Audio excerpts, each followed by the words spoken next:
Assalamualaikum warahmatullahi wabarakatuh. Perkenalkan, saya Nabila Muzarani dengan NPM 25220004. Di sini saya akan menggambar sebuah sel, yaitu sel adaptasi. Ini ada gambarnya. Untuk alat yang dibutuhkan yaitu satu pensil, sebuah penghapus, crayon untuk ngasih warna, dan buku gambar. Langsung saja kita ke videonya. Nah, jadi di sini saya menggambarkan sebuah sel adaptasi pada hiperplasia endometrium yang ditandai dengan meningkatnya sebuah kelenjar endometrium sebagai bentuk adaptasi sel. Sedangkan hiperplasia adalah meningkatan jumlah sel, bukan ukuran sel ya guys. Adaptasi ini terjadi pada endometrium uterus, khususnya pada sel epitel kelenjar endometrium. Ciri-cirinya yaitu yang pertama, jumlah kelenjar endometrium meningkat. Yang kedua, kelenjar tampak rapat dan ireguler. Yang ketiga, rasio kelenjar terhadap stoma sangatlah meningkat. Dan yang keempat yaitu epitel kelenjar tampak berlapis.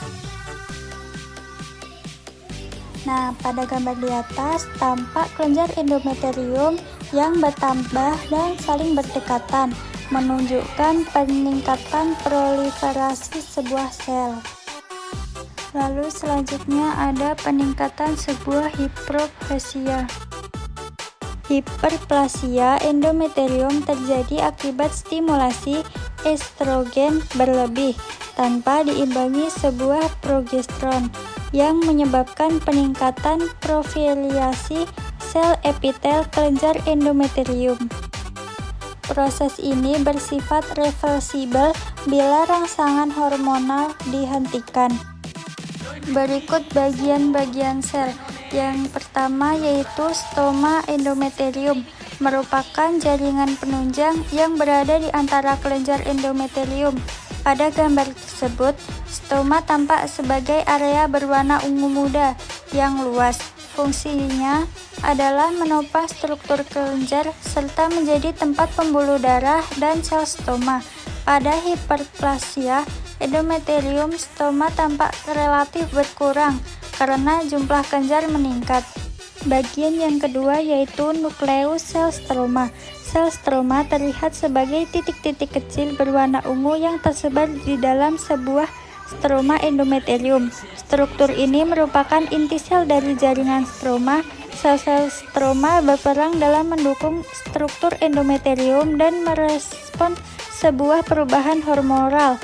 Pada hiperplasia, sel stroma masih tampak, tetapi ruang stromanya menyempit akibat proliferasi kelenjar.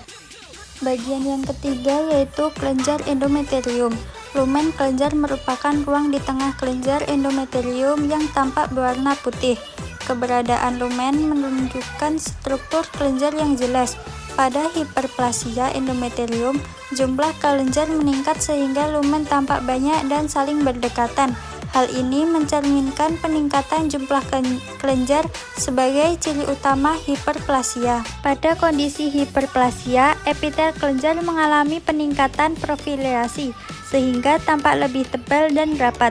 Epitel inilah yang paling mengalami perubahan akibat rangsangan hormonal. Bagian yang terakhir yaitu nukleus sel epitel kelenjar. Nukleus sel epitel kelenjar tampak sebagai titik-titik ungu di dalam sel epitel.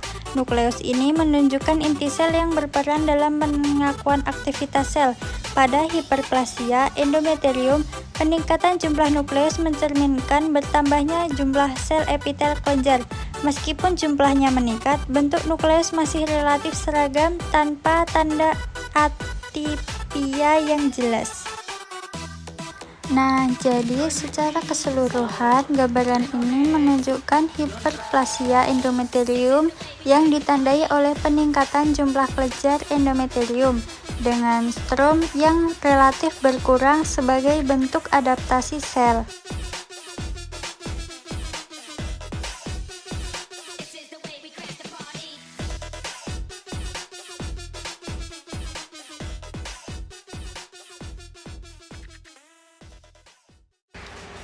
Ini dia hasilnya, kurang lebihnya mohon maaf.